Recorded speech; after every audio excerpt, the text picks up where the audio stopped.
pace, Dean Rowley and I would like to welcome you all to the 24th Annual UH Venture Competition in our newly opened Walter Dodd Jr. Rise Center.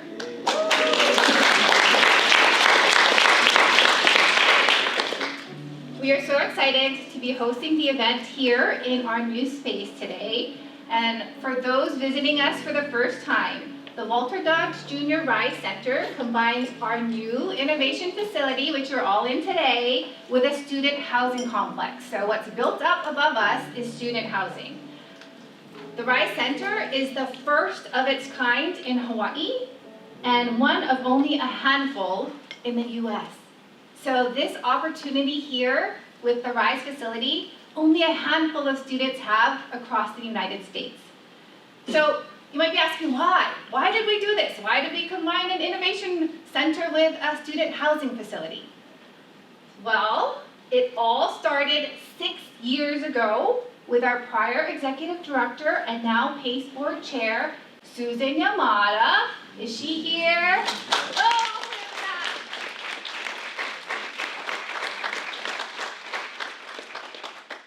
So she recognized that we needed to prepare our students for jobs that don't exist, using technology that hasn't been invented to solve problems we don't even know yet. So for her, she championed the solution that is this Rise Center. She wanted to create an immersive environment, a vibrant hub of innovation, so that we could nurture, foster, develop the next generation of problem solvers, disruptors, and world changers. So after those 6 years, Rise opened on time last fall without spending a single dollar of taxpayer money, with the student housing complex 95% full. And we have an incredibly diverse set of students in the facility. So we have representation from every college and school at UH Manoa, and we even have students from Kapiolani Community College and Honolulu Community College. So Rise is open to every student across the UH system. Concurrently with us opening the facility, we also expanded our footprint here into Rise. So we launched a number of programs, and one of our key initiatives that we launched in the fall was called our PACE Leaders Program. That is where we enlisted more than 40 students to come in and help us run 6 of our programs. They were the ones who really helped us come in and activate our space at Rise. We wanted them to own the space and have the students own the space and really turn it into that vibrant hub that we're looking for. With their help, we've had a phenomenal inaugural year at Rise. We've more than doubled our engagement.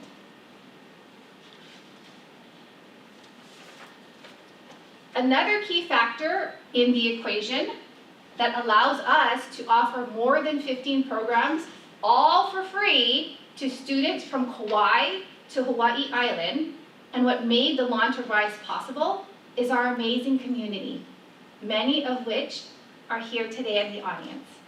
So we have hundreds of volunteers who come in and lend their expertise. They mentor, they coach, they judge, they speak.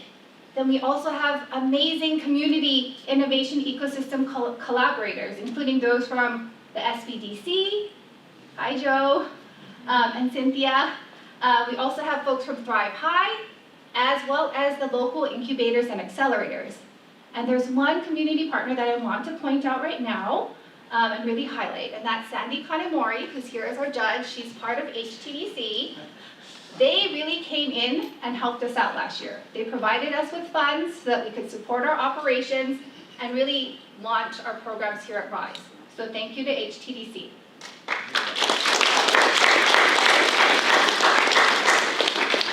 And another key component of that community are our donors. So we could not have done this without our donors. We have more than 100 donors who came in and invested in Susan's vision for Rise.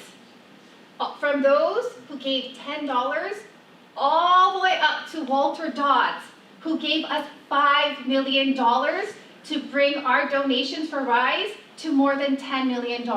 We could not have done it without them.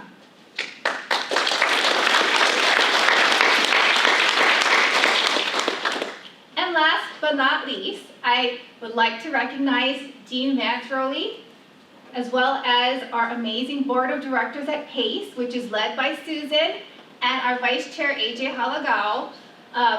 It was their leadership and their support. They are the reason why we are here at RISE today. So thank you for believing in the mission that we have here at PACE, and thank you for making RISE a reality.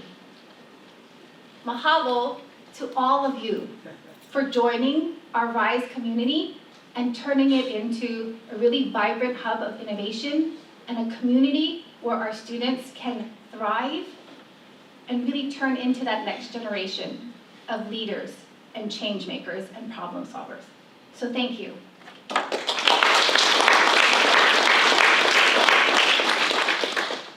So now on to the competition. So today we have 4 incredibly talented teams that are competing for cash prizes worth more than $100,000 thanks to our amazing sponsors. So first, thank you to HEI and Hawaiian Electric for being our title sponsor. Your continued support and partnership and engagement make this semester-long program possible. We also have Hy-Vee, who supports our 3rd place cash prize, as well as a number of in-kind prize sponsors who offer a prize package of wraparound support to help our students continue on their journey. So thank you to Blue Logic Labs, Hub Co-working Hawaii, New Venture Pro, Pineapple Tweed, and Vantage Council. The complete list of prizes is on page 17 of your programs. So now on to the agenda for today's event. So we'll start with each finalist team coming up and giving a presentation for 10 minutes, and then there will be 10 minutes of Q&A from the judges. After the presentations are done, the judges will move to a separate room to deliberate, and then that's when we'll invite the rest of the audience next door into our flex space for a networking reception. We will also be offering RISE tours. So the RISE tours will start at 11:40 and go every 15 minutes. So 11:40, 11:55, 12:10, and 12:25, you'll be able to go on a tour of the RISE facility if you'd like. Then we would like you all to convene back in the flex space at 12:50, and that's when we will announce our winners. Okay, so before we get started, I want to introduce you to our esteemed panel of judges who have already read the team's business plans and will help us make the tough decision today. So I refer you to pages 14 and 15 in your program for their detailed bios, and you can see who they are here, but really quickly, Emily Fukunaga is on my far right. Hi, Emily. So she is with Servco, but I think you all should know she's a serial entrepreneur too. So that's what she, her night job is inventing cool gadgets, and if you have a baby or a friend with babies, check out Shop Evil Twin. And then next to her is AJ Halagao. As I mentioned, he's the vice chair of our PACE board. He has many other skills and talents that you need to go up to him and ask him about. And his day job is leading the Hawaii Leadership Forum. So he knows all about leaders, he knows all about disrupting and building that next generation to really help and impact Hawaii. Thank you, AJ. Next we have Sandy Kanemori. So yes, her day job is at HTDC. She is a veteran of our ecosystem. Don't be embarrassed. More than 10 years of experience in this ecosystem. She's grown up with it. She knows all the ecosystem partners. She awards the accelerators and incubators money. So she knows what's going on. If you want to know what's going on and where the money's at, talk to Sandy. Yeah. Finally, we have David Hijirita. Super humble, but crazy genius that's also a serial entrepreneur. Check out his background in the program, and you'll see what I'm talking about. Led many companies also worked at Amazon, and his side job, training for triathlons. So you can talk to him about that.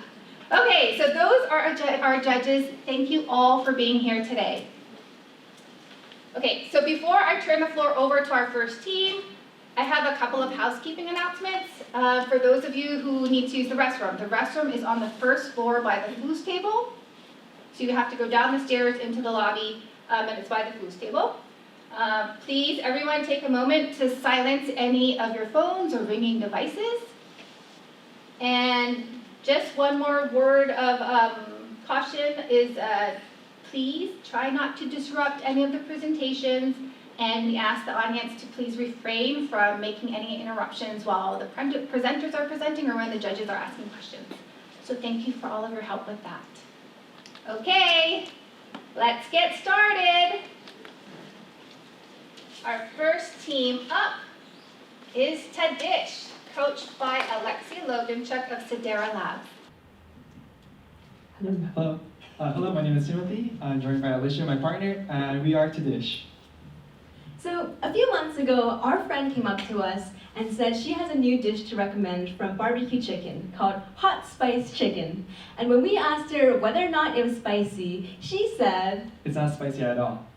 So a few weeks later, Tim and I were struggling to choose what to eat for lunch. So we decided to take her recommendation. And to our surprise, it was the most spiciest dish that we had ever eaten in our lives. I mean, we were taking tiny bites of this chicken and drinking gallons and gallons of milk, and had to even throw away a third of it because we had to preserve our tongues. That's when we knew that our friend's spice tolerance was different from ours. I mean, how many of you guys have ever taken a recommendation from someone and had a bad experience? So, let's move on into user problems, specifically when people dine out. When people dine out, they often have a difficulty deciding on what and where to eat. And so when they struggle with that, they often turn to recommendations from family, friends, or online. However, because people have varying taste perceptions, so like you and I, we may have different perceptions of sweet, or in our story, we had different perceptions of spice, this leads to bad recommendations. And lastly, it can be difficult for people to remember what they've eaten in the past. So you revisit a restaurant and you're like, shoot, what did I like or dislike? And all of this leads to people finding their food distasteful even if others have enjoyed it. Now, from the restaurant point of view, this is also an issue. When customers find the dishes distasteful, it can lead to plate leftovers. Now, plate leftovers is one of the leading causes of food wastage in the restaurant industry. Additionally, losing customers and bad word of mouth. And lastly, one-off negative reviews of the restaurant does not fully represent them as a whole. So this leads us into our value proposition. Tadish is a mobile application that allows people to find food suitable for their taste by having them rate individual dishes easily and using machine learning to discover and create personalized dish suggestions. So you may be wondering, why not just use Yelp? The answer to that is because Yelp organizes reviews around restaurants instead of dishes. So if you're someone who's like, hey, I want to find some information about this dish, it's really difficult. So for example, we have Kelly here who's rated this restaurant, but embedded within her review is information about how she thought about a few dishes. So in this case, she thought this poutine with Portuguese sausage was 3 out of 5. However, since it's on Yelp, it's in this textual format, which is really difficult to navigate through as another user. Additionally, because it's Yelp, I have no idea if Kelly and I have the same taste. So she says it's 3 out of 5, but I may have actually thought it was 5 out of 5. But because I saw her review, I don't order this dish. And there are a lot of reviews just like this in Hawaii alone. So moving on into Tadish in a nutshell. So now we know why we want Tadish. Here's how it's going to work. First, we're going to have people take a taste survey to get a preliminary understanding of what their tastes are like. And then, as they use the application and keep giving more and more individual dish ratings, we get a better understanding of exactly what they like. And in the end, we can get a sense, so these are the common tastes, so sweet, sour, spiciness. And once we have that information, we can use machine learning to create recommendations for these people and then deliver them through fun manners. So for market opportunity, we wanted to focus on the following markets, all with a compound annual growth rate around 10%. On the right-hand side, it shows a user market sizing that we're trying to capture. We look at individuals who eat out frequently, who choose local over chain restaurants, and most importantly, use social media when finding food and drinks. Now, even though Hawaii's population is 1.4 million, we believe it's a great place to get started because of its diversity in the restaurant industry and also booming tourism, where the tourism is 5 times Hawaii's population. On the bottom here shows US population with the corresponding calculations from the above statistics. So moving on to competitive advantage, below shows a positioning chart, and Tadish is positioned by itself, where it's the only company that looks at dish level data and accurate taste recommendations, leading to first mover advantage, and with dish level data, we're able to incorporate unique, sticky features. So why would restaurants want to work with us? Well, first, we promote positive review system.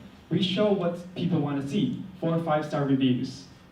Additionally, we assess users in choosing dishes and helping them find their target audience.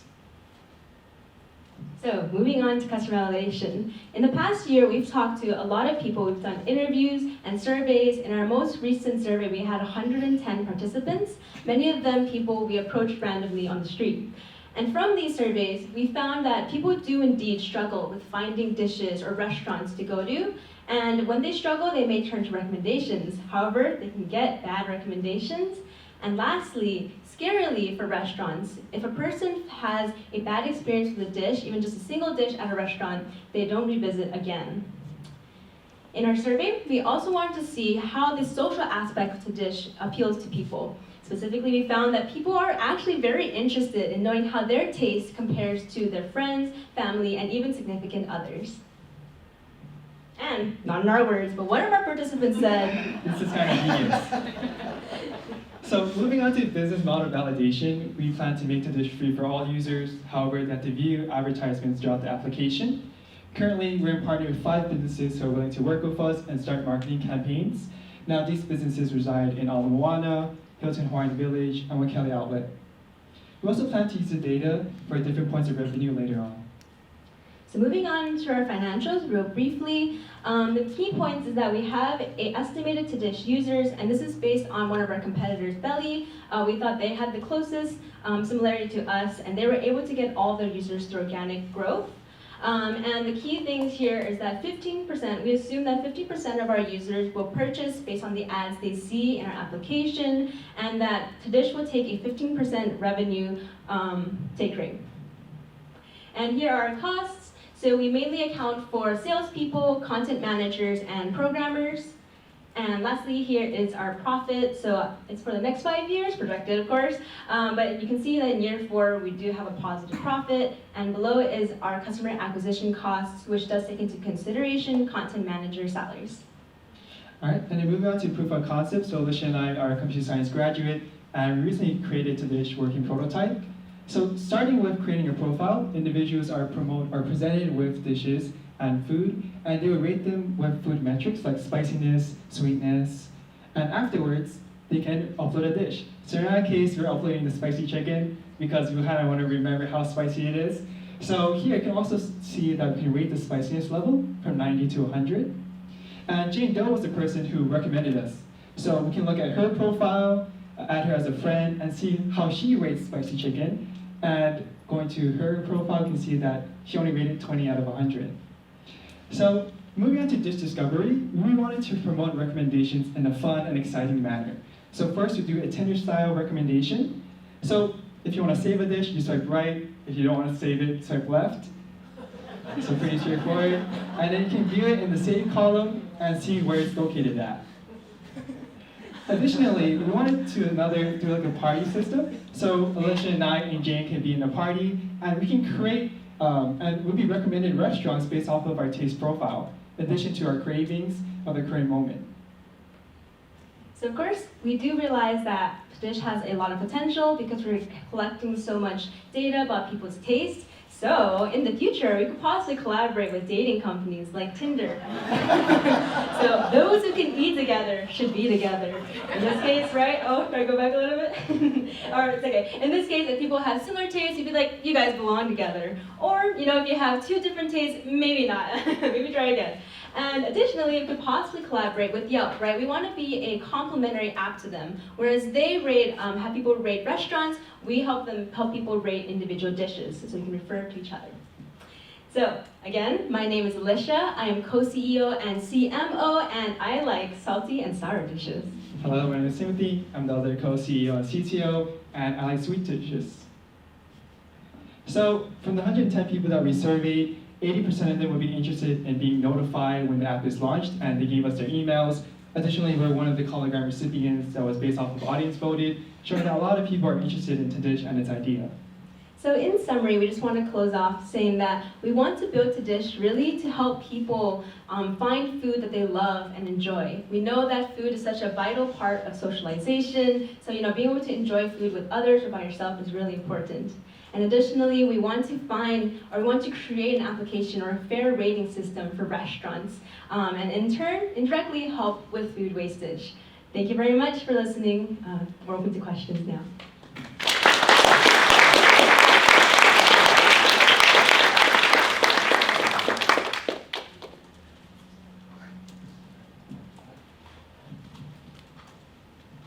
Hello, can you hear me? Okay, I'll start off. How do you account for variety? This is more of a product question. How do you account for people who don't want always sweet dishes, always spicy dishes? Oh, interesting, yeah. So I guess you're saying like, hey, if we always keep recommending sweet dishes, and you're like, what the heck? Well, in one case, for the spin the wheel, we are figuring in the future we'll have where you can select, hey, like what kind of cuisine am I feeling for? Maybe like what kind of taste am I going for?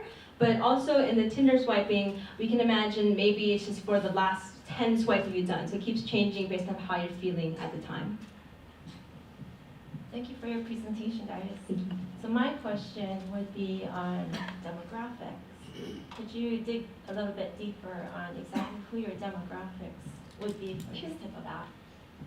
I'm just going to pull up not the server, the customer. Yeah. So in this case, our target consumers would be dining enthusiasts, those who are tech savvy, so probably a little more of the younger generation, and those who are also health or environmentally conscious. So this is who we plan to target in the beginning, but after our surveys, we actually found that a wide range of people, like different ages, are interested, but I think our first would be people who are like more on social media and are willing to go on the app, like Instagram or something. I had a question about your star rating system. I think all of us now as a society are getting more used to using stars, whether it's good stars or bad stars, or I think I'll plug on Amazon at least once a week. And obviously, again, not only do I rely on the customer reviews, whether they have 4 or 5 stars, but I also do want to know if it's 1 or 2 stars.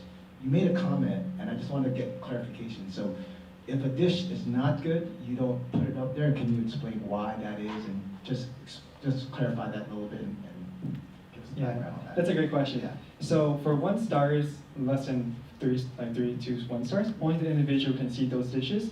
Because when talking with restaurants, we realized that 1-star reviews can negatively impact restaurants. For example, on Yelp and such, it could be dealing with parking or customer service, but we really want to focus on food. When it comes to recommendations, we only want to present 4 or 5 stars just because it's what people want to see. So on the Tinder swiping, it'd be pretty simple, straightforward, and it's like towards their taste profile and nothing else. Yeah, I guess to add on, it's like if you're swiping, you don't want to see someone's like 1-star recommendation, and additionally, that 1 star could really just mean that they have a different taste than you. So that's why the recommendation is just 4 or 5. Thanks, guys, for the presentation. When you're thinking about launching in Hawaii and thinking about scaling in the future, how do you see national or international markets differing from the flavor profiles or the data that you're starting to collect as your MVP?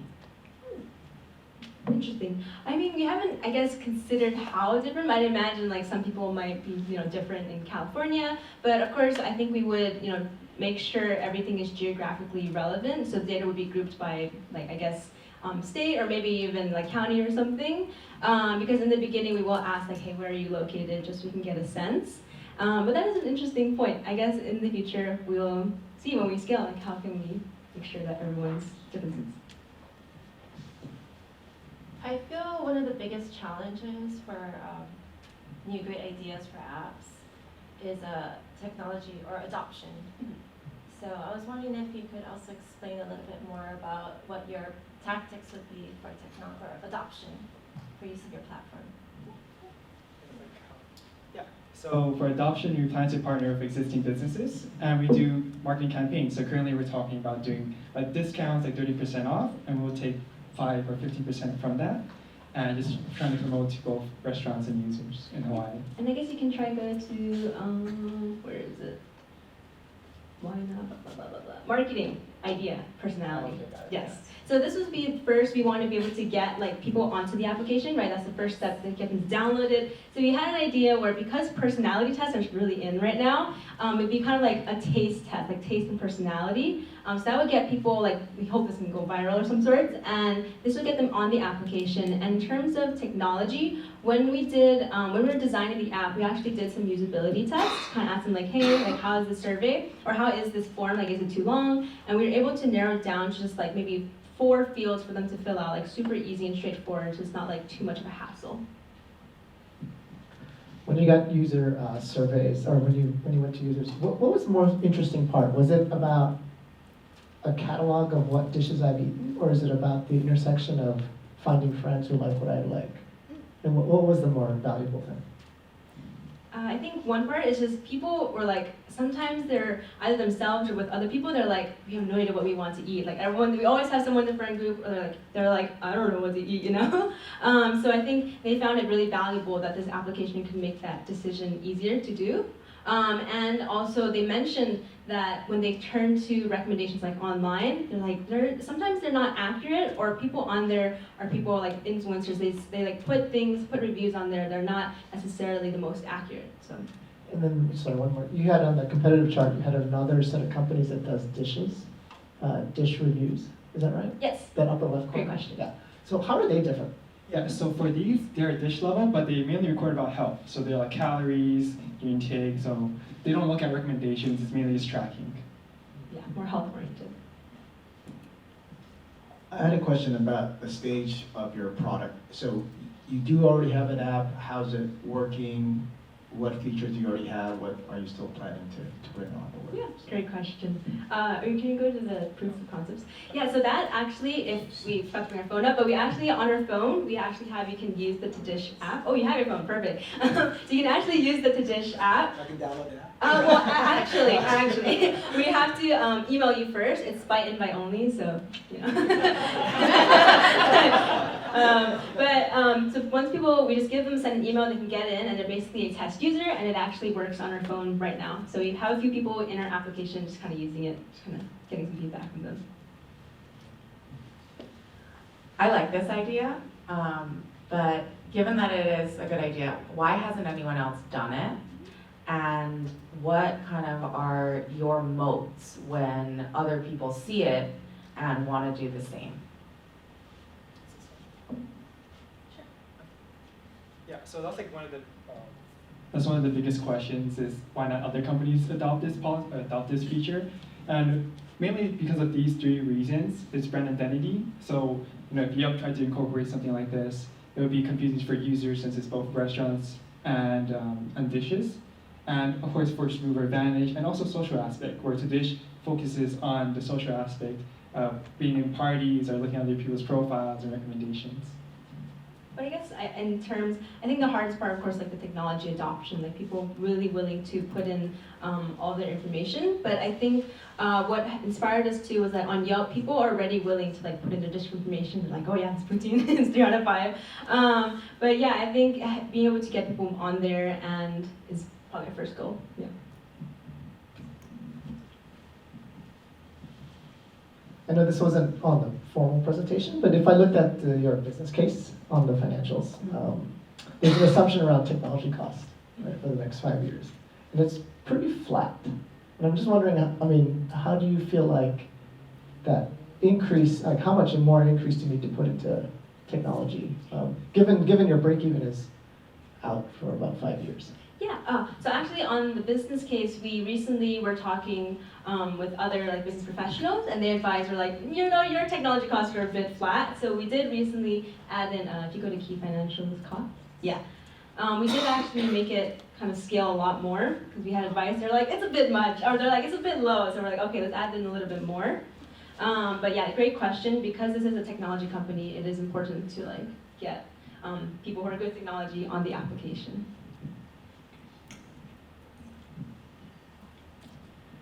I had a question about your exit strategy, which was in the documentation as well.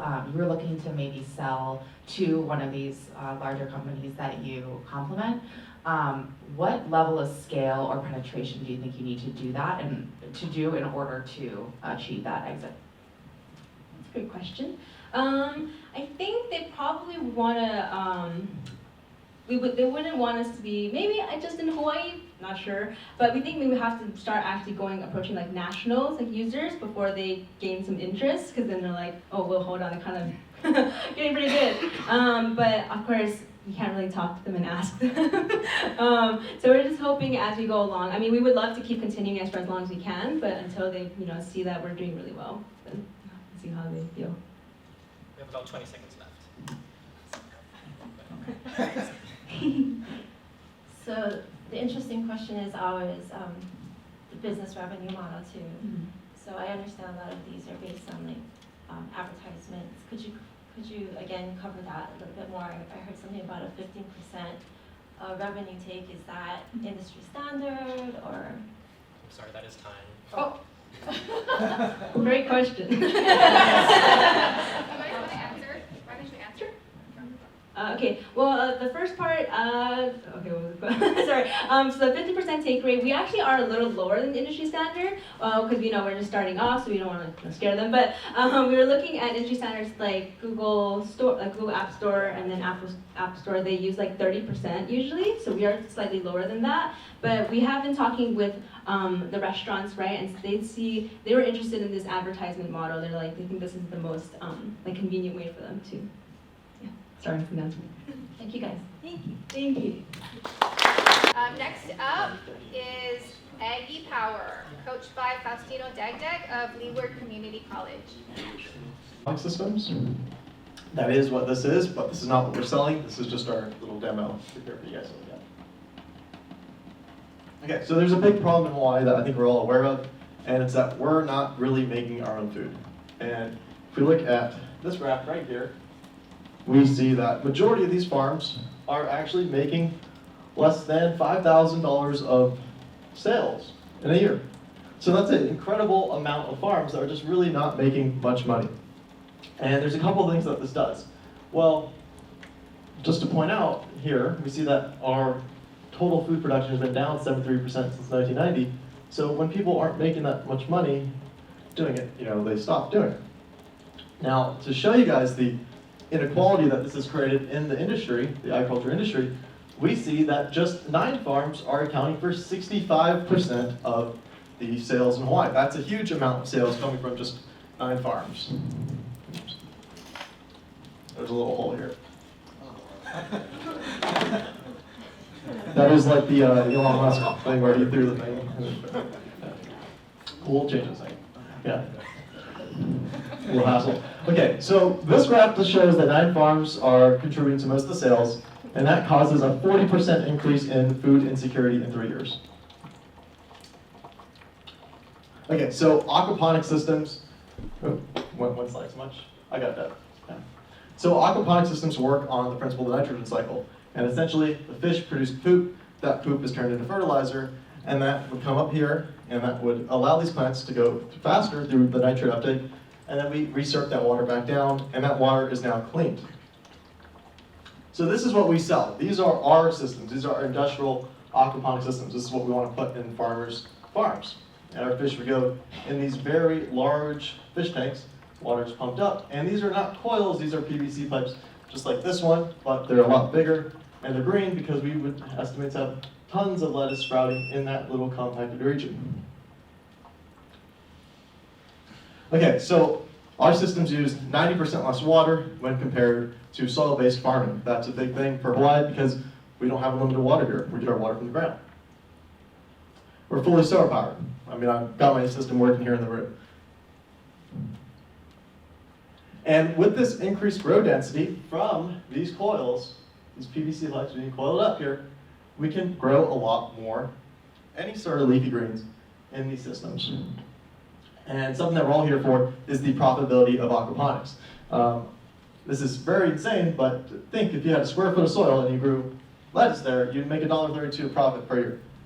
And if you had a square foot of the aquaponics system, you go $16. We also do rooftops. So this is my CAD model, and I think this is very interesting because there's a lot of concerns about urban food security and enhancing public images of buildings. So this is something that we would be interested in also doing. Okay, now there's a lot of great things about aquaponics, the amount of money you can make in a small amount of area with your aquaponics system, this water you can save, but maintenance is very hard. So we do have a solution for that. Okay, so when it comes to keeping your aquaponics system running well, pests, water quality, plant health, fish health, all of that stuff, we take care of it. Plumbing and electrical issues, we take care of it. And we also have an app. So we are trying to help the farm, since we're taking data, since we have data here, we're taking the data and then we're going to give it to consumers, and that helps the farmers auction off their lettuce. Okay. Here we go, Dad. This is the recap of the business model that we have, and it tries to convey the income streams that we would anticipate generating. Initially, there's a build out of the system, and it's really designed to get us to the point of ongoing maintenance and monitoring for a subscription or a maintenance service on a reoccurring basis. And then, because we're going to be so well connected to the farming community and perhaps the rooftop growers as well, we're going to assist in the marketing of the produce that are being generated. The model is important, but the mission is even more important. We're trying to make lower priced food by utilizing smaller farms to a greater capacity. Thank you. So, I talked a lot about small farms. 87% of farms on Hawaii are generating less than $50,000 of profit. And this right here, we want those guys. We want to help them out. That's our customer basis. Those small farms with 1 to 9 acres, that's our demographic. Okay, so there's a couple of companies out there that do what we do, but they don't offer everything that we offer. They don't offer the installations. They don't offer the service. A lot of people do automation technology and report data, but they're not interested in energy management systems. So integrating solar, battery, and even some other forms of renewable energy. And then they're not helping the farmers sell their lettuce either, or any other crops that they're growing, fish. Yeah, so all these guys are valid competitors, and we, a lot of our designs and everything is based off them, so we're trying to learn from the industry leaders. Okay, so I wanted to focus on this red number here. So these red numbers represent the amount of profit you'd make soil-based farming in Hawaii using lettuce with this amount of land. Now, when you buy our system, and I talked about the amazing ability to cut down on your electrical cost, cut down on your water cost, and then to grow more food in the small amount of land you have, you can go to here. And these numbers are coming from the Bears report. I'm using the multiplier from the Bears report. And our systems aren't cheap, but we want a relatively quick payback period for these farmers. Okay, so we're very lucky because we're in a situation where we're in an industrial setting. So we only need a couple big projects per year. We're gonna start off with smaller projects, about 10,000 square feet. And if we can get some bigger projects here, our larger system about the size of an acre, we can dramatically grow the company. However, we also want to grow our profit margins, and we're going to do that by our service. So once we have more builds out there, we can service more, and we can also help the farmers by taking a small 3% commission off the app. Okay, so I want to tell you guys about the traction here. This all started in November. Started by me reading books, and I actually do have experience building aquaponics systems, and the book made me come back to this idea. And I started making little designs on AutoCAD and on some other softwares. I started writing water quality programs on Python. I also made a website. Dad, can you take out the solar panel? I have another solar panel. Like, I started buying things off Amazon and making little circuits in my room, energy management architecture. I started telling farmers, hey, guys, I'm doing this. I emailed a lot of farmers. I emailed about 30 plus people, but I'm very lucky because I got on the phone with Mari's Gardens. If you're not familiar with Mari's Gardens, they're the #1 farm for aquaponics and hydroponics production. And the general manager, he expressed interest in our sensor technology and energy management. And also our ability to provide service, because most farmers struggle with keeping staff on payroll. So they're not making much money. It's hard to keep somebody on staff to help you with all the maintenance. We would only come when they need us.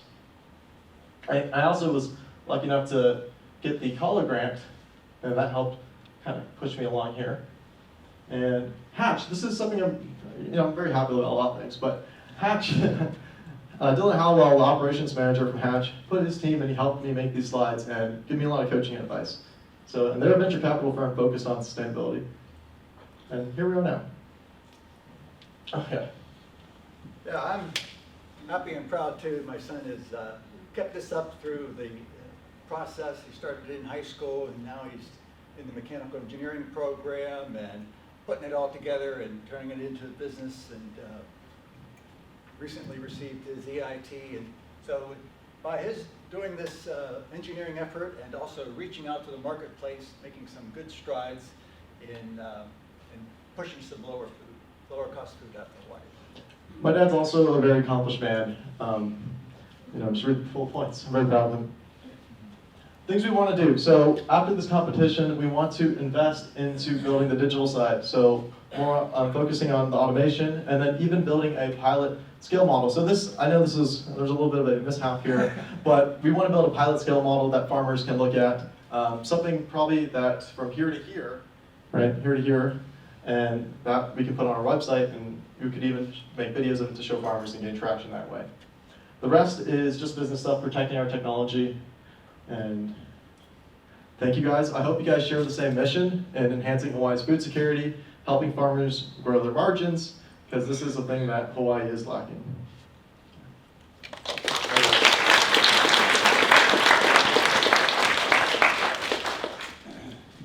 Getting a business plan. My question is on case studies in other regions that are either similar to Hawaii or not. If you've looked at them, I was curious to see how successful or not successful they've been into converting communities into aquaponics, and what did you learn from it? Yeah, so I read the Bears 2017 report, and I've also read some other versions of it as well.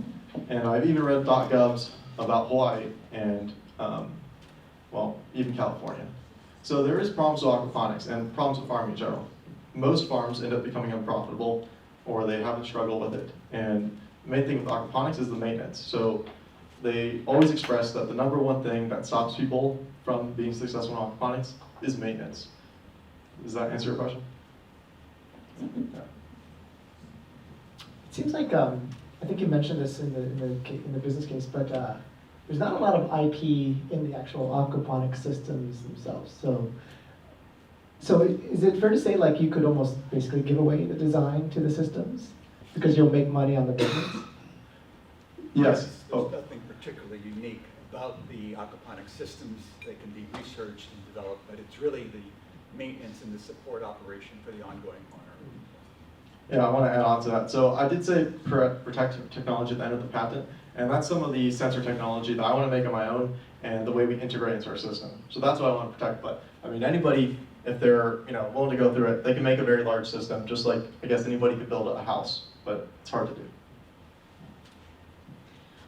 When you look at the customers that are going to be coming in, do you foresee these customers being traditional farmers, really traditional, not using any automation, or do you see conversion from farmers that are starting to use more innovative technologies like some of the other ones, other aquaponics systems, or maybe some of the other hydro, I don't know, whatever they're called.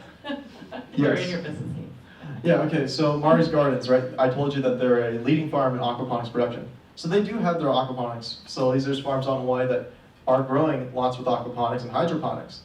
However, they don't have everything that we have to offer. And again, they are struggling with the service side. So keeping employees on payroll, and I will just, on the phone with some other farms, they talked about really relying on government assistance programs just to employ people. So if we're only coming out there when they need us, they can save a lot of money that way. And that's one of the ways we plan to work with people that do have aquaponic systems and adding technology to their system, installing solar panels, and then setting up a battery storage system. We are hopeful as well, though, that there is a potentially emerging marketplace with aquaponics on the condo rooftops. It's something that has not been explored that far, and Hawaii having such a high density population, living in condos gives us that opportunity. Could be a launching for other cities as well. So I guess my question is more on the macro level. Actually, it has to do with that statement right there, where Hawaii imports 85% of our food. And I think what was interesting here, and I read in your report, is that you're not asking the farmers to change their crops. You're just trying to make it more efficient and make their lands more efficient. And as you know, Hawaii has such a scarcity of land. Do you think that if we use the lands properly and we use things like aquaponics, we can actually grow enough food in Hawaii to feed everybody? I'm talking about, obviously, just produce and things like that. I'm not talking about dairy necessarily, but realistically, there's not enough land. Yeah. I mean, there's the amount of imports dwarf the acreage that we have there, but we can make a big dent, and that's what we're trying to do with this business, is that we want to just start dropping down the marginal cost of locally produced food, so that more of it is generated locally. And the problem with all these imports, obviously, is the high price that comes with it for the transportation, refrigeration to get it here. So dropping it down can really help. And of course, we want to help the low-income people the most. Okay, I'll bring the slide. You can answer questions as I show the slide. I was just curious, does this require any permitting for systems like this? Like, is there a permitting process, or you can just build it on Well, private property farm? okay, on that side, that's something I haven't focused on that much, to be honest. I've been focusing a lot on building it, and that's something I'm gonna look into. But I would assume that making sure it's structurally safe, and I plan to get my professional engineering license, and then also, we would invest in making sure that we're set up before. Obviously, anything on the condos would have to go through a full permitting process. I mean, there's a lot of hurdles to make that happen, but we think it's got some real potential. But for now, our market is looking at local farms, and we're trying to really push lower cost food, healthy food, out to low-income people. And this slide is just an existing program, and we would like to tie in and parlay to it. Perhaps you've heard of SNAP. It's Supplemental Nutrition Assistance Program. And there's also another program in the Ag Department for the bucks. And it basically allows people on the SNAP program, wherever this card is displayed on the produce, to buy at a 50% discount rate. And so to the degree that we can help small farmers start producing, they can go into this market. And so that's part of our pitch as well, that, hey, let's get more product produced and distributed in the local. Sorry, let me answer. My dad's very happy because he made the slide. But yeah. Yes, I'm looking into it, and I'm going to learn more about the law side of it, all the legal implications. So that's up on our list as well. Yeah. Good slide. How many, so much of your revenue model is also on the maintenance side, right? That's the complexity too. So how many calls do you think you're going to have to make on site for a given implementation? Yes, since the system is automated, we're hoping it's only going to be a couple times a month. And that would just be PM checks. So, looking at the plants. But if we start installing cameras, we can probably eliminate the amount of times we're coming out. The water quality, we can have sensors in there, and it can send it out remotely. And I'll answer one of your questions here with that. So this is how we're going to do it electronically. We're going to have our sensors here. So we're going to eliminate the amount of times we come out for water quality and plant health, because we can get most of our data from over here. And can you take out one thing out there? I'm going to answer your question with some technology. And I thought this was very cool, the tube. I think this one. No, right there, right there. So that is a UV water sterilizer that takes out all the bad bacteria. So to combat the amount of times we need to come out there, we are going to make our systems very autonomous and well made. Does that mean though that you could get to a point where the farmer can do the maintenance? Because you're just telling them what to do now? Yeah, so to answer that question, since it's a, it's a mechanical system with electrical components, we're hoping that they choose to keep us on payroll and with the other services we have to provide, such as helping them to harvest. And if anything goes down, like critical repairs, we know the system's the best, and we're out there as soon as possible. And we're taking the data in, so we would come out if we see something wrong in the data. And I believe we can be cheaper than if they had an employee, and also then if anything went wrong, hiring an electrician or a plumber to help with that.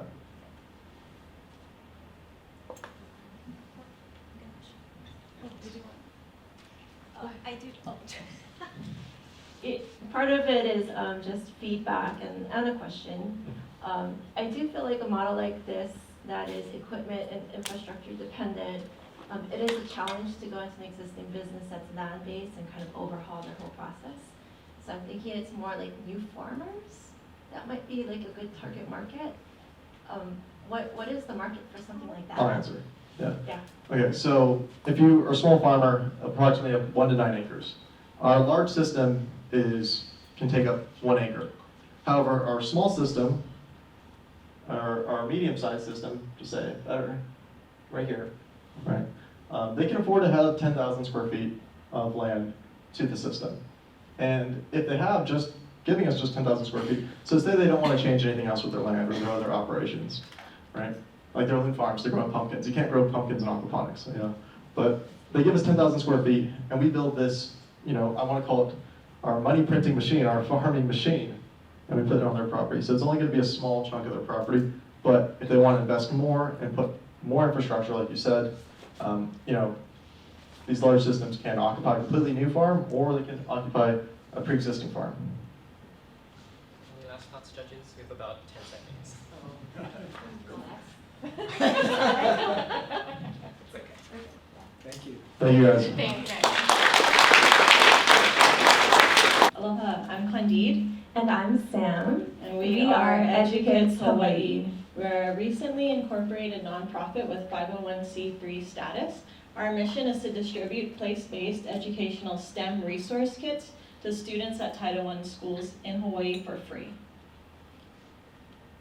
So we are teachers by day and students by night with a passion to improve Hawaii's education system. So to go over Title I is a federally funded program for students in Hawaii that go to schools, public schools, and these schools have a high percentage of students from low-income households.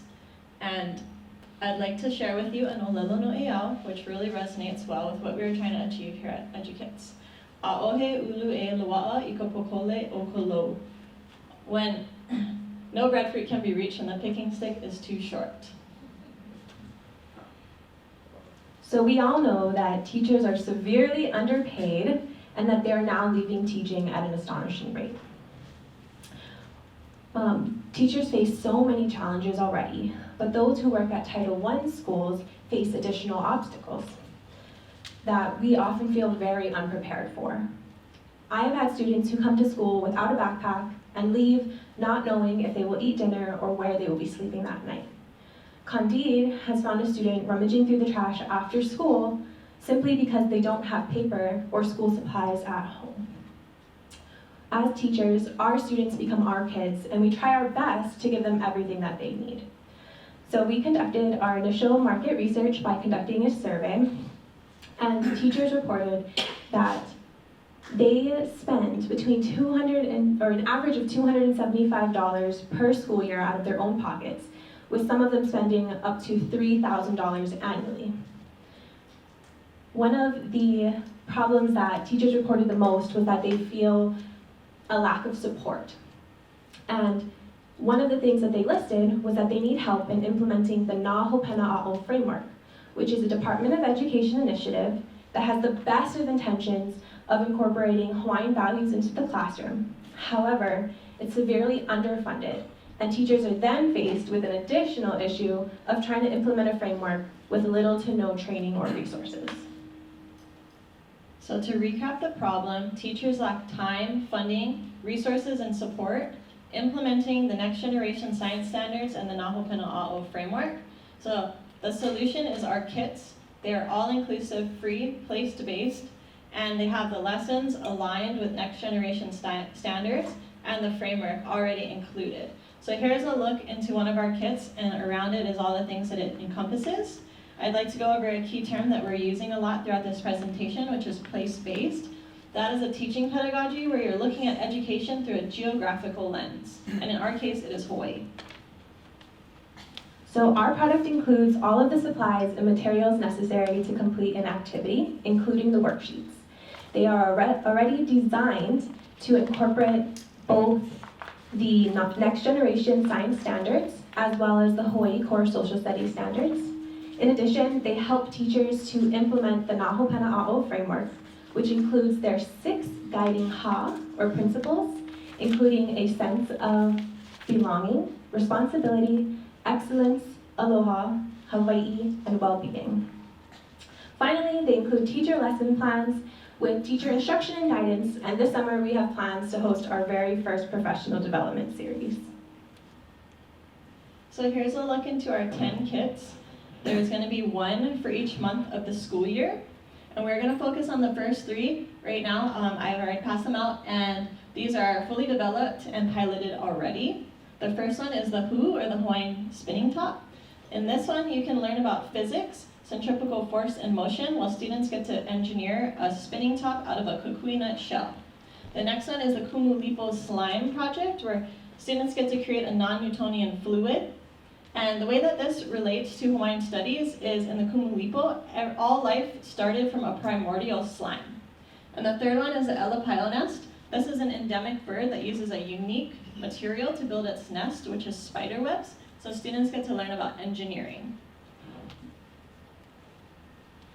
So how do we compare to our competitor? EduKits Hawaii will be the very first organization that will be able to offer our kits entirely for free. In addition, we'll also be the only organization that already designs our curriculum with both Naho Pena'a'o as well as the content area already incorporated into the kits.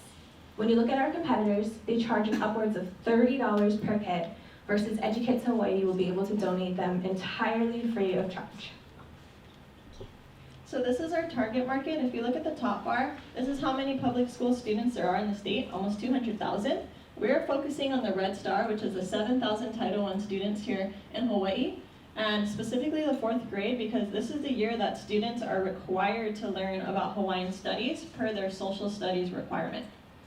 And then with the help from the venture funding, if we win this competition, we will combine that funding with our pre-raised funding and provide 4,100 kits to every single student in the 4th grade here in Hawaii. So each Oahu 4th grade student will get our first kit.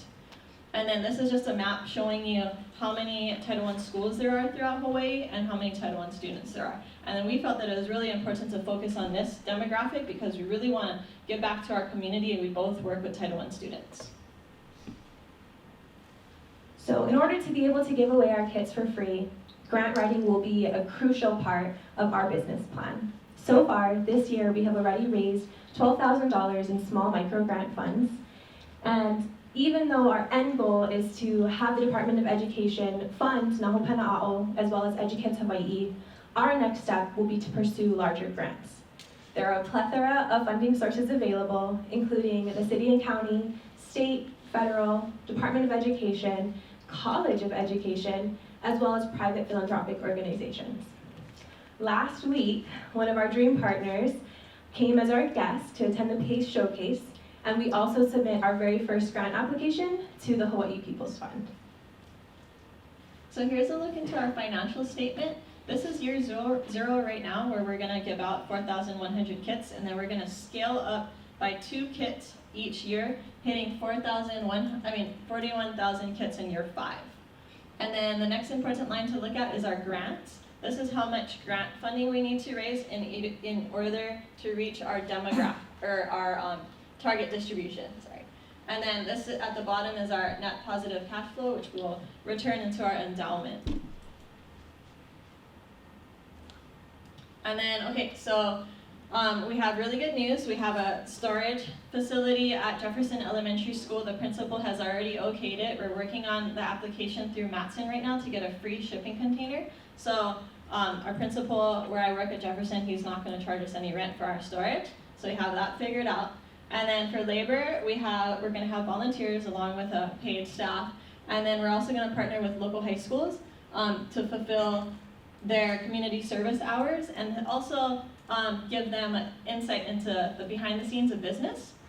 And then along with typical social media marketing, we also are going to do print, television, and radio. And we've also already had one video go viral on social media. To take a closer look at our timeline, this year in year 0, our goal is to distribute 4,100 kits. We has offered to help provide stipends for teachers to participate. So College of Ed would host, we'll be able to do the activities with teachers, give them more of instruction on how to implement it and how to continue to expand upon it in their classrooms. And then all of the teachers will receive a stipend for being able to participate. So it'd be great and reward them for their time that they spend with us. I appreciate the state's effort in this framework that they want to implement. So my question, not understanding anything about the whole is, how mandatory is it for the teachers to implement this in their classrooms? And is there some level of measure of effectiveness as to how it's going? Yeah, so they do consider it a mandate. A lot of times though people are using the word initiative because I feel like it takes a lot of initiative on the teacher's part to implement it. So when you request resources, they can have a classroom visit, but it's hard because their staff is very small. So normally you get a poster that you add to your classroom.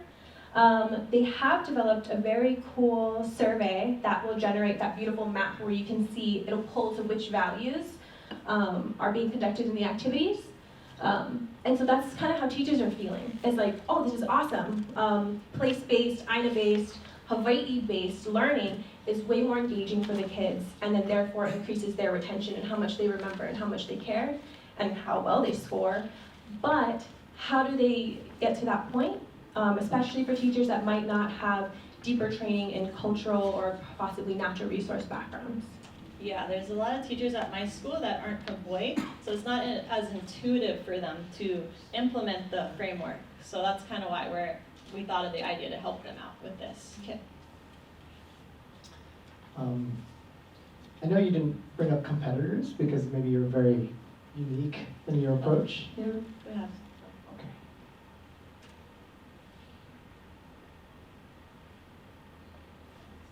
And I'm trying to figure out, there are these kinds of science kits you can buy, right? So I bought one for my kids when they were little. Any lessons learned from these kind of atomic kits to teach certain lessons, and you can buy 10 lessons? Like anything you can learn from people who've done it and what's worked and what hasn't worked?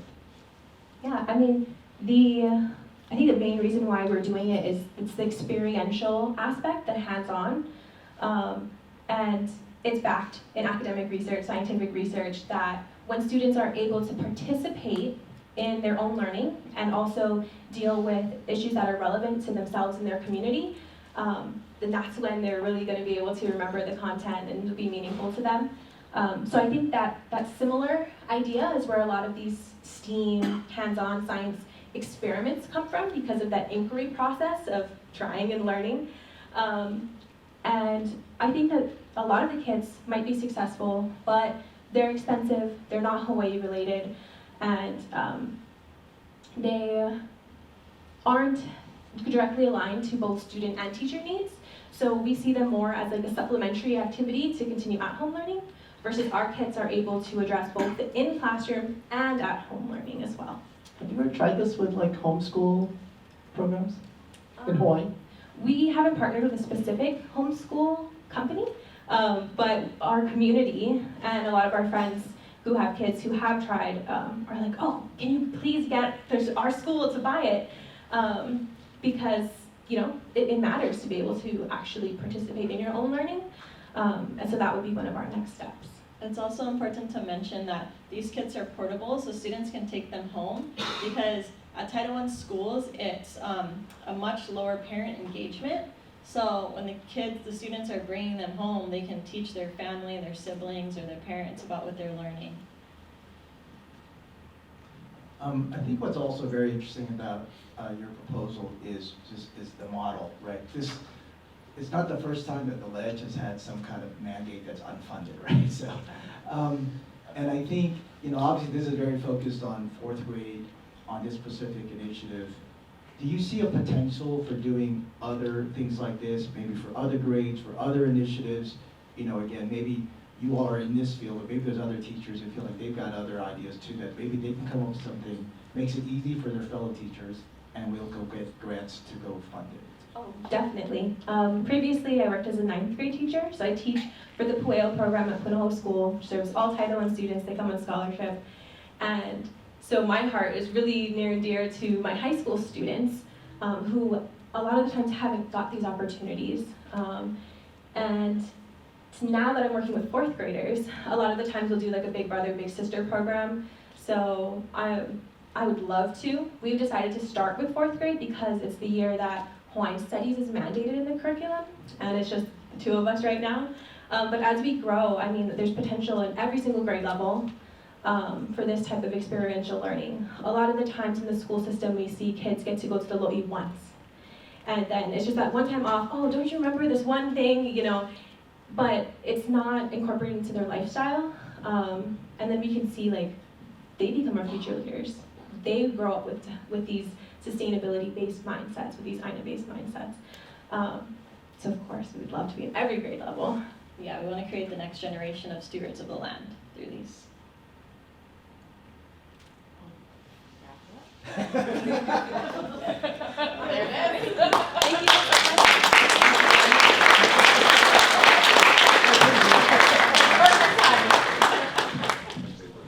Hands, who here has ever tried learning a language? And now put your hands down unless you could actually hold a conversation with a native speaker and not get embarrassed. That's about what we thought. We're Omnivocab, and we're here to show you why traditional methods of language learning are a thing of the past. We're going to come to you with an example of industry-leading Duolingo. You might be surprised to find out that only 0.01% of their users that attempt the Spanish course actually complete it. And for those who do complete it, there's no guarantee they have any proficiency in the language at all. Because in order to learn a language, you have to get your hands on. It's like learning to play a sport or learning to drive a car. And so now we're going to talk to you about how we got here. It turns out we're not the only ones who've seen this problem. In fact, we were contacted by the NSA, who asked us to research methods for improving language learning times with their Department of Defense learners. And from this, we have conducted a bunch of interviews and decided that we're going to branch off to the private sector because of the success that we've seen. We've conducted 53 interviews, including 23 language learners, 7 instructors, as well as you can see 10 analysts and 13 other subject matter experts. From this, we've compiled 4 universal pain points across learning a language. In the top left, you can see no access to other speakers. You need to be speaking with others and really developing these skills in order to gain proficiency with the language. Furthermore, learning a language can be boring. We all know this. This is why so many people drop out. One of the language analysts we interviewed said, "I wish all of our learners were interested in gaming, because this is a great way to pique that interest and get learners engaged." Our third universal pain point is no feedback. When you're learning a language, a lot of the traditional methods don't offer feedback, such as reading or writing. But in order to learn, you have to really be getting that immediate feedback, knowing what's right and wrong, and for what reason. And the last pain point is no access to the native environment of the language. You need to be, well, you don't need to be, but it's really helpful if you can actually be in the environment. One learner that we interviewed said once we were in country, the first 3 or 4 months were more helpful than the first year of formal language training, which we find to be pretty profound. Introducing Omnivocab. Omnivocab is not just a solution, but it's a revolution in language learning. Through the power of VR, we can simulate a foreign country. Through the power of AI, we can replicate the nuanced interactions of a native speaker. Now, just for a second, imagine you can learn Italian by walking the streets of Rome, or you can order your favorite sushi in Japan. We can bring the world to you. All right, now moving on to our key features.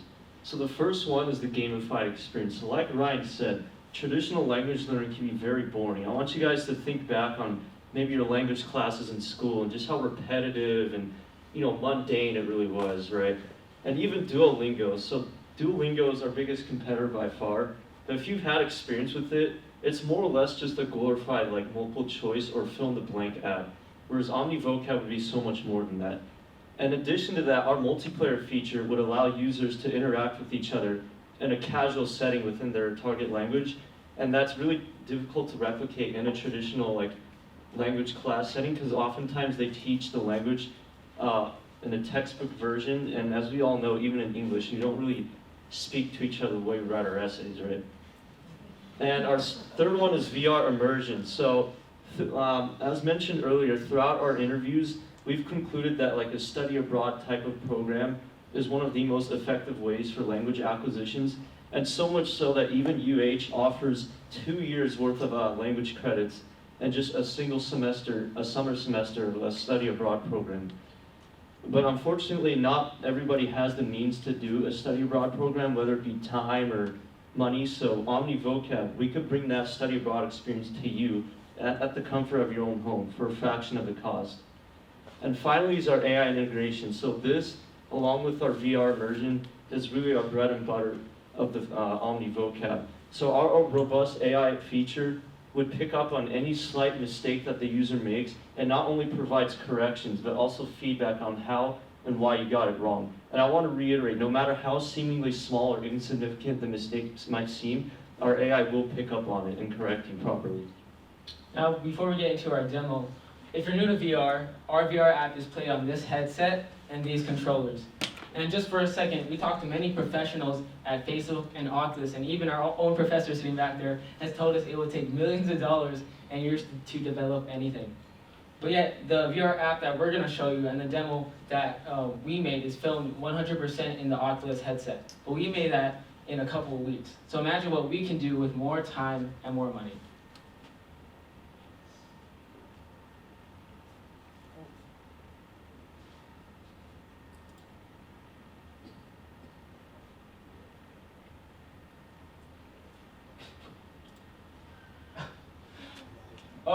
Well, in that demonstration, which maybe we can show in the questions later, it shows an AI instructor tasking a student to go find something like a cup. And when you bring back that object to the AI instructor, you can present it with like, here's the cup. But if you make an incorrect statement, they can give you corrections and feedback that is more than any other VR language app on the Meta Store. And that's what we're trying to present is the AI integration along with VR and all the other things that we can offer through Omnivocab.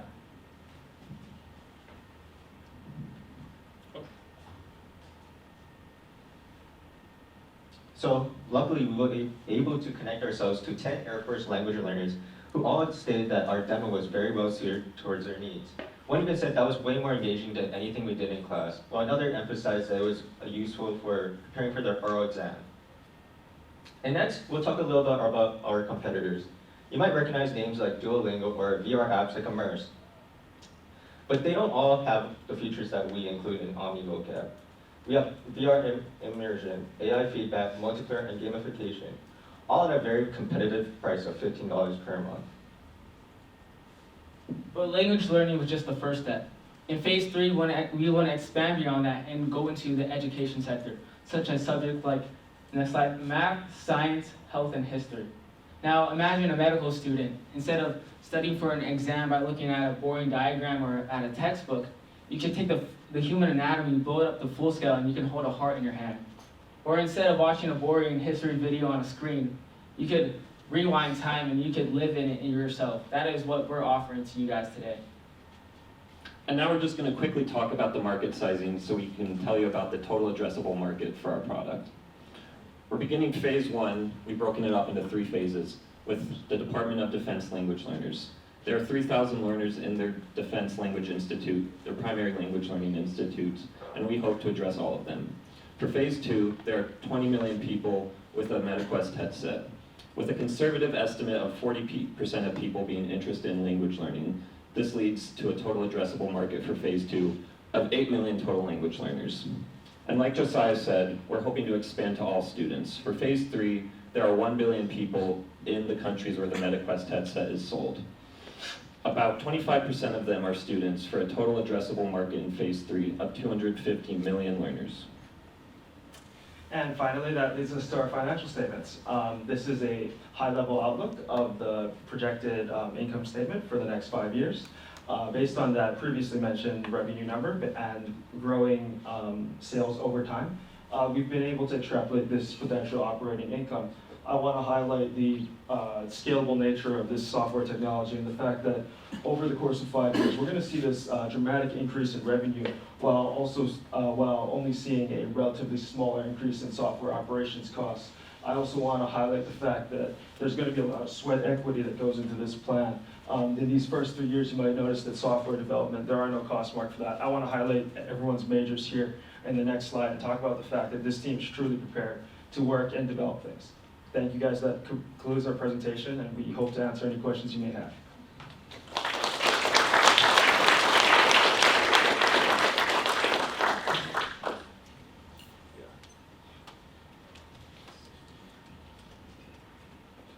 Before we get started, I'd like to bring out the computer science majors again and highlight the project they've created. Hopefully we can take a look at that video. Josiah? I'm a senior in computer science and one of the developers of our VR app. Not sure why it's not working right now, but the concept is the same, that you play around with the AI and it can have a conversation with you and it can give you feedback that these other competitors of ours do not have yet. Sage? Are you able to show it, or how are we doing on that? 'Cause if you all want to show it, that would be probably my first question. I'd love to see it. Where's the USB port? We do have a USB with video on it. Hopefully we can get that to work. Just so that I'll ask a placeholder question too. So, it feels like a lot of the benefits you spoke about is about the AI benefit, right? So why do you even need the VR set? Why not just go 2D, show the AI benefits and gamification, and I imagine you're going to get a lot of great response from just that. Well, to answer that, it goes back to VR immersion, that a lot of our stakeholders have said that study abroad or going to a different country helps you learn a language a lot faster. And so with AI and with VR, we have that competitive advantage over people like Duolingo and like these other language apps. But even if we not only do VR, but we can do an AR app on your phone. We can integrate it, not just a virtual reality, but it can be a mixed reality in your pocket. And additionally, I'd like to add that this is anecdotal, but my experience with VR is that the immersion really is valuable, and interacting with the objects in your hands is a different experience than using a keyboard or a mouse in front of you. So before we play the video, I just want to mention that we did create this, and that this is filmed within the headset. There's like 99% no editing. Vamos a jugar un juego de búsqueda del tesoro donde te pediré que me traigas diferentes objetos. Para empezar, ¿cuál es tu desayuno favorito para comer? Por favor, tráemelo. So in this example, the AI instructor is asking you to find an object like your favorite breakfast drink. You'll bring it back to the instructor and say, here is the cup, or some type of phrase. And if you get it wrong, it'll provide you meaningful feedback. Thank you for bringing the coffee. Used a couple of corrections. You mentioned está la café, which seems to be an attempt to say this is the coffee. In Spanish, it would be more accurately phrased as este es el café. Remember, este is used for masculine nouns like café, and is from the verb ser is used for definitive statements about identity. Let's try again. ¿Cuál es tu desayuno favorito para comer? Por favor, tráeme. Not only can the AI detect your speech, but it can detect the object in the environment. But yet again, it can give you corrections and feedback based on your response. Mi comida favorita para el desayuno son los waffles. Mi comida favorita para el desayuno son los waffles is correct exact. You use the plural son because waffles is plural, which is great. Now, for another item, ¿puedes traerme algo para leer? Thank you. Okay, thank you, guys.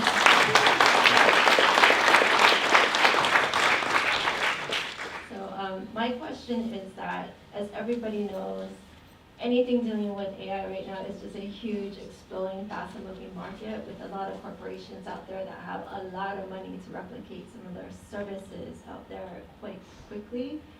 do you have any special IP in works that could give you that added value? Over the summer, me and Ryan are continuing this project with the DoD. But through that, we get to continue and own our intellectual property. We're working on things like building a custom learning language model, something that's specific to the things that we're trying to do, like gamification or responses or multiplayer games as well, which other competitors do not have at the moment. And another thing we want to pose that we want to focus hugely on community, such as like phones. Like Android has been ahead of iPhone for years in terms of functionality and the ability to do things.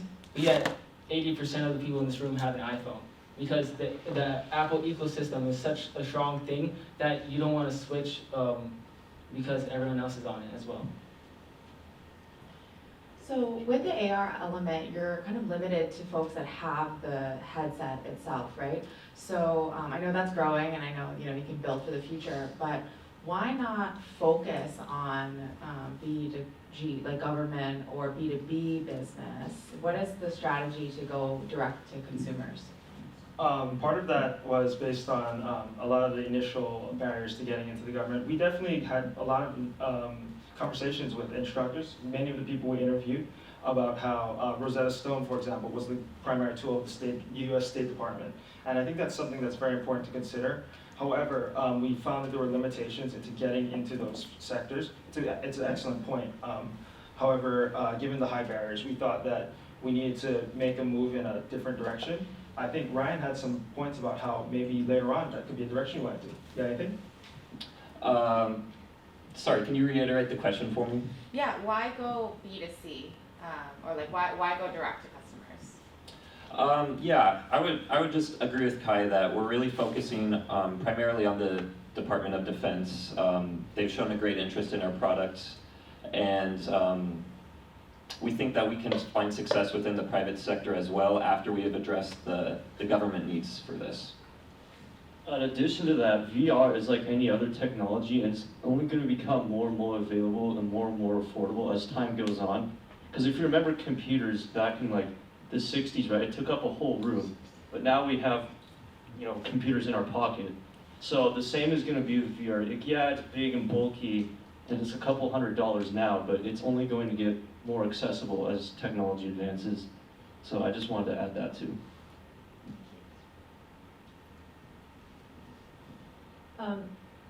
I think maybe I missed this part. How did you guys get your DoD connection as a possible customer? So we're in a class, Hacking for Defense. They approached us with this problem statement and asked us to develop faster methods of language learning for them. And so we have a project sponsor who we've been working closely with. She's given us connections. She gave us the opportunity to interview some of her language learners. And yeah. And I want to add that that's a very popular class, and we hope that more people are interested in joining it next year. We understand that the instructors for the class this year. Good to see you.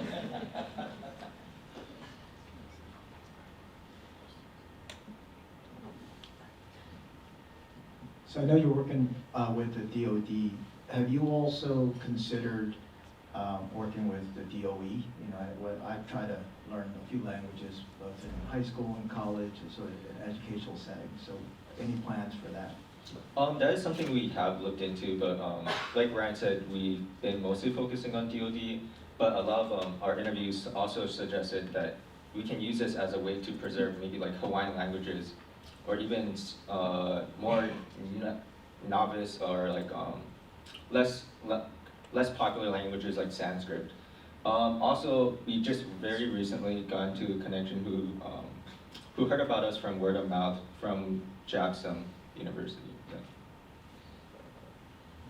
And also, as you can see here, Meta is actually looking to distribute headsets to 15 universities. So there's a very big incentive to go to educational institutes.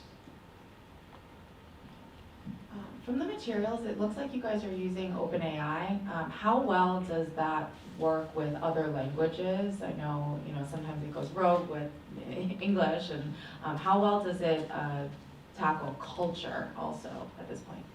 Well, as far as AI, our demo is based off of ChatGPT 4. So all of the words that's coming out of the character's mouth is directly from ChatGPT 4. Even though we use Spanish for our demo for ease of purpose, we do believe, and we've tested it out with users at Navy military participants playing our hide and seek game, and it's worked out quite well. But as AI advances and we go into ChatGPT 5 and 6, since our API is based off of them, as they grow, our product will grow as well.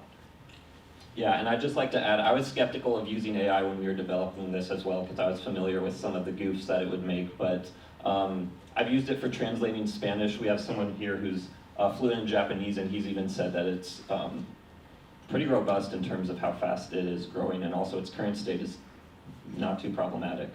And then if you don't mind me adding on just one more thing, those API costs that were part of the variability and the overall expenses that we mentioned earlier.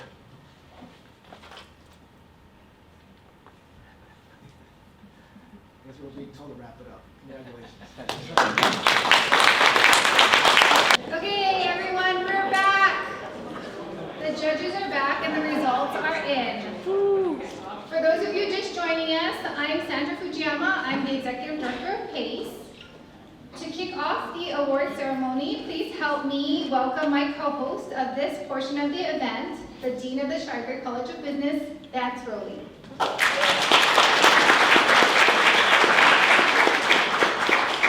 Thank you, Sandra. Always nice to be here. This is the 24th year of this annual competition. Amazing. This is my 20th year as Shidler College Dean. And I remember 20 years ago going to this event. It was in the architecture auditorium across the street here. It was in the evening. The auditorium was dark. There were 6 people in the audience. And it's just the last 20 years this program has evolved so much. Thanks to actually Susan Yamada, who got it going in the right direction and took it to a level that was very high. Then followed by Peter Rowan, and Sandra Fujiyama has just taken it again to a new place. So thank you, all of our PACE directors, for all the success. Let's give a round of applause.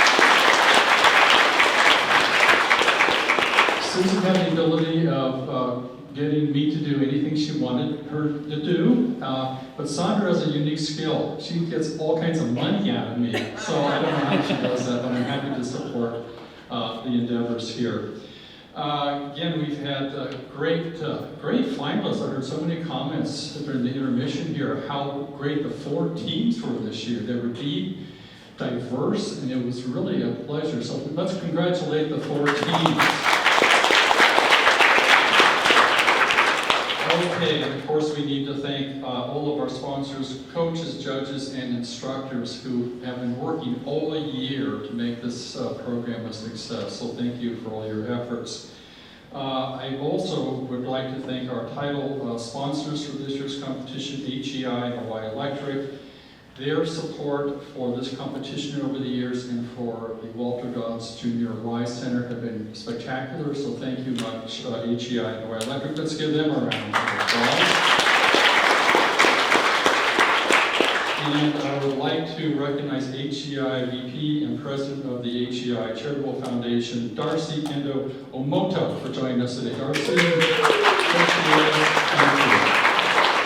So again, thank you for being here this morning and early afternoon, and I'm really excited to see who the winners are. Well, all 4 teams are winners, but there will be some different prizes for the different groups. Thank you.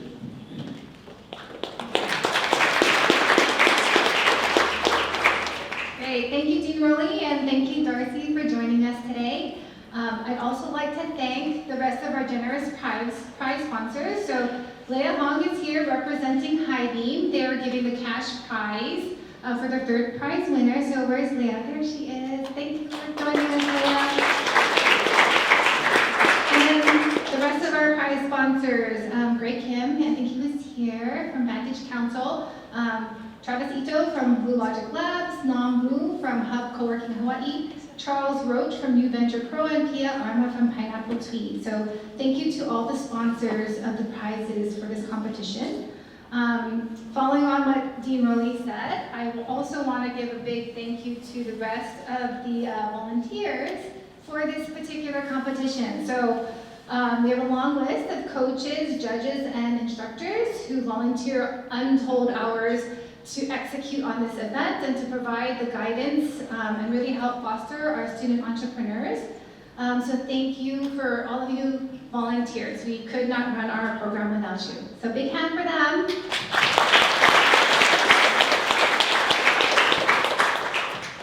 And then last but not least, I want to give a big shout out to my PACE team here. They're incredibly dedicated and hardworking. They're the ones who make the magic happen here. So Addie's here, Tracy's here, Crystal's here, Mark's here, all of them, as well as our student assistants who are helping us out on a Saturday, the weekend before exams and finals. So thank you, student assistants, for being here. Okay, so before we announce the winners, we have one more item to take care of. So each year, we select one student who has made an exceptional contribution to entrepreneurial activities at UH and within the community. And we recognize that individual as the PACE Entrepreneurship Student of the Year.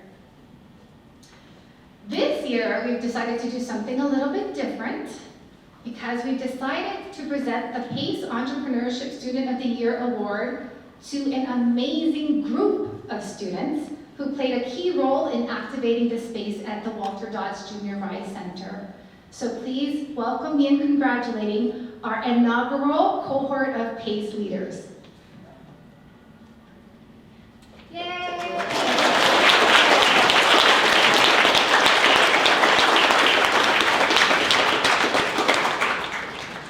So this year, the leaders collectively brought together students from different disciplines with 8 fun and interactive mixers and gave more than 200 plus classroom presentations for the various schools and colleges at the university.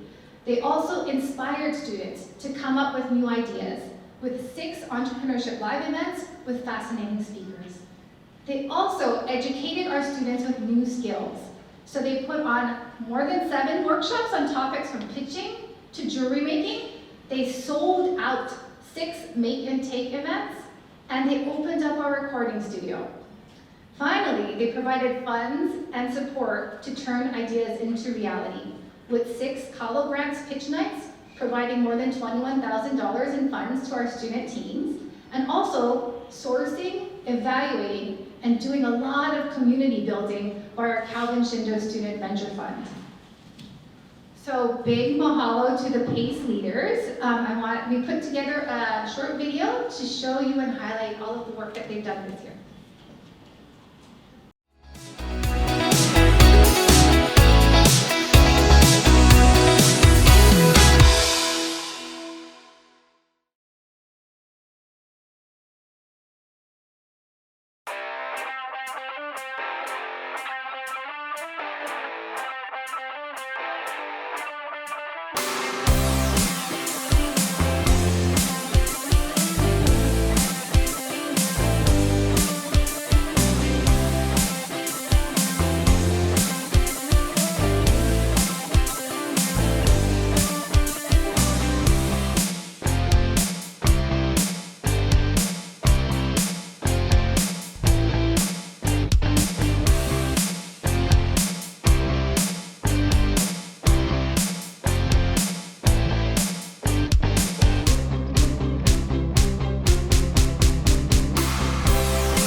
So I'd like to invite one of our PACE leaders, who is a senior, graduating with a degree in computer engineering, a leader with our Calvin Shindo Student Venture Fund, and an inaugural RISE resident, Josh Galeria, to say a few words on behalf of the PACE leaders.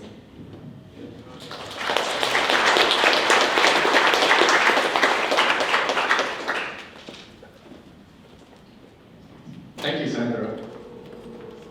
Hi guys, thank you for being here in this space with us today. I hope watching that video, you guys could really feel the happiness, the excitement that was brought into this space by our students, our PACE team, and now all of you guys supporting UH community and Hawaii community. I'd like to thank PACE for awarding us with Outstanding Student Entrepreneur of the Year. I know there's a lot of us, and they can't be standing here with me today, so I really hope to summarize pretty much all 50 of their individual efforts in this year. In my year here at PACE, I've learned that the essence of entrepreneurship really is problem solving, whether it's the idea of building a product and how that can solve a pain point of a customer. It's learning how to market that product, or learning how to gain users and retain them, and just how to constantly fight the battles that we are presented with. And I know that each and every one of the PACE leaders demonstrated that. The PACE team brought together 50 individuals from all different backgrounds, from all the colleges, with little to no guidance, and brought us into the space and told us, hey, this space is what you guys are going to make out of it. Each and every one of them brought a passion, brought their excitement, brought in their friends, brought in their family members into this space to really make it what it is now, and we'll continue to do so even in the future. We've learned how to I know Sandra mentioned a lot of the things we did. We learned how to get new students to come in, to keep showing up to our events, to teach them how to use our recording studio, the soon-to-be makerspace with all our equipment coming in. We hosting our events and workshops, teaching them, learning from you guys, the leaders in this space, and just hearing from you guys, allowing us to build our skill set, because we are going to be those future leaders of Hawaii. Maybe not even in Hawaii, maybe to the rest of the world. So yeah, on behalf of everyone, I really, thankfully we had a video playing, because I hope that could summarize what all our PACE leaders felt. Again, thank you to the PACE team, to Walter Dodd for bringing the support into this project. I really believe that this building is kind of like a flag plant into the ground, that entrepreneurship is here to stay in Hawaii, and it will continue to grow even more and more. Thank you to all the community partners, alumni, all you guys here in the audience today for coming in and continuing to support our students. Continue to pique their interests, continue to support them in any way they can, because you never know what'll make them click, what'll light that fire underneath them, what will keep lighting their fire as they grow into their careers and into the future. And I've really noticed that it's a spiral effect. This network effect is real. What someone might instill in me, I hope to instill into the rest of you. So continue to support your students, hope you guys continue to support PACE. Like, we have something really amazing here.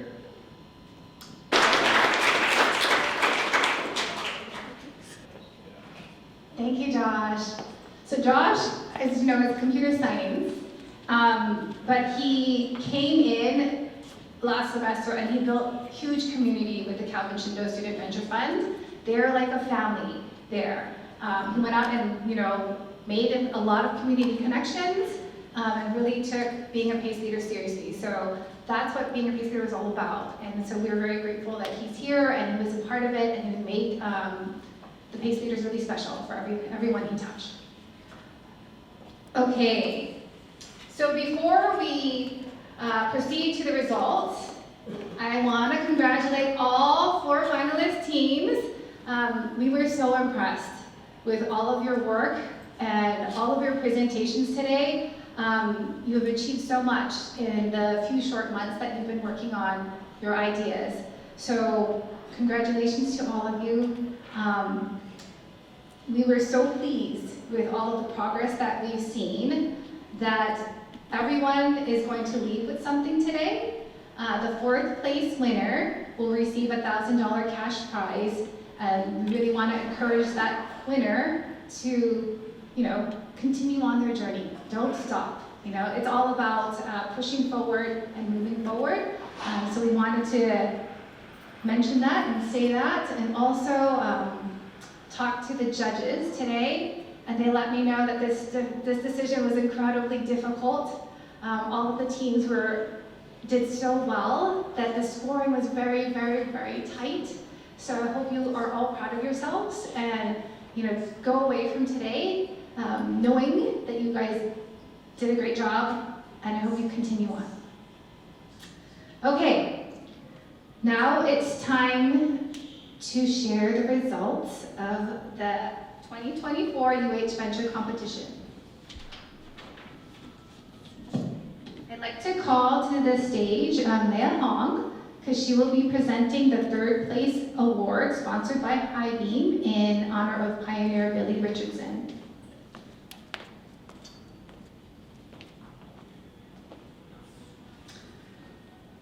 So the 3rd place winner of a $2,500 cash award in honor of pioneer Billy Richardson of High Beam, along with thousands more in professional services, goes to Tadish and their coach, Alexi Loganchuk.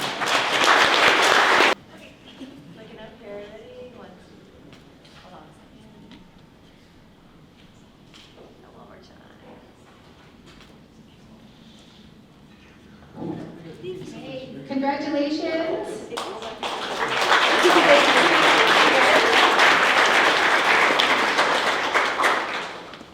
Okay, thank you, Leah and High Beam, for that award. Okay, now on to 2nd place. The $5,000 cash prize plus thousands more in professional services will be presented by Dean Rowley. The 2nd prize winner is EduKits with Coach Susan Mata.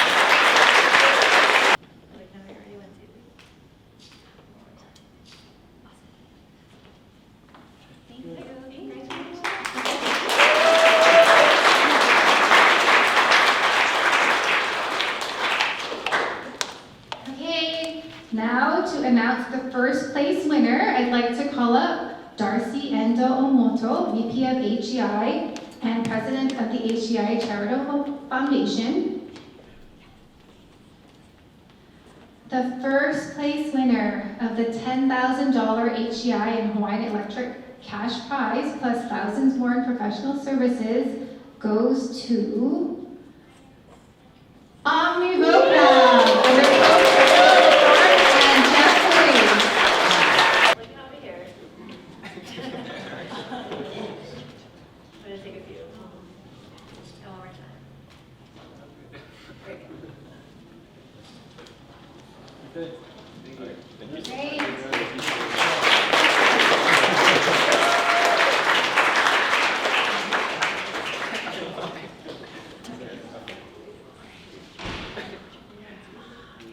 Looking over here. Thank you, Darcy, HEI and Hawaiian Electric, and congratulations.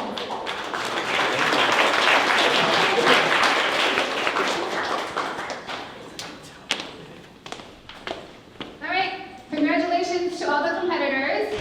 You all did an awesome and tremendous job, so we're so proud of you. So this concludes our program. Thank you all for joining us today, and we hope everyone enjoys the rest of the weekend.